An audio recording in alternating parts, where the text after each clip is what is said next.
সোমবার দিন ফের সাংবাদিক সম্মেলন করে সাউন্ড সিস্টেম ব্যবহারের ক্ষেত্রে সতর্কতা বার্তা জারি করলেন রাজ্যের বিজ্ঞান ও প্রযুক্তি দপ্তরের মন্ত্রী অনিমেষ দেববর্মা। এদিন বিকেলে সাংবাদিক সম্মেলনে তিনি জানান, পুজোর দিনগুলিতে ৭০ ডেসিবেল এর উপর কেউ যদি ডিজে কিংবা সাউন্ড সিস্টেম ব্যবহার করে তবে তার বিরুদ্ধে কঠোর ব্যবস্থা নেবে প্রশাসন। তাই তিনি পুজোর দিনগুলোতে সাউন্ড সিস্টেম ব্যবহারের ক্ষেত্রে সতর্কতা অবলম্বন করার পরামর্শ দেন।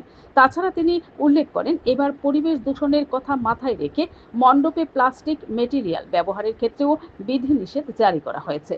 ১,০০০ মাইক্রনের বেশি প্লাস্টিক মেটেরিয়াল ব্যবহার করা যাবে না। তার জন্য প্রতিটি স্থান পরিদর্শন করবে দূষণ নিয়ন্ত্রণ পর্ষদ। Bureau report, BTV Tripura news. So 75 decibel অবধি এটা চলবে, তারপরে কিন্তু বাড়ালেও এটা আর হবে না। তো এটা কিন্তু ওই যে গাড়ির মধ্যে একটা ব্যবহার করি আমরা, যে অ্যাক্সিলারেটর বৃদ্ধি করার পরেও এটা কিন্তু স্পিডটা বাড়াবে না। সো উইল সি, এবার দেখবো যে সাউন্ড লিমিটার এটা ইফেক্টিভ কিনা। তবে ইফেক্টিভ হওয়ার কথা, if people are using then it will be effective. এটা শুধু শহরে না, এটা তো সারা রাজ্যেই আমরা এটা করেছি এবং বলেছি। বিশেষভাবে এখানে আগরতলা শহরে বেশি আমাদের লোক সংখ্যা, পূজার প্যান্ডেলও এখানে অনেক বেশি।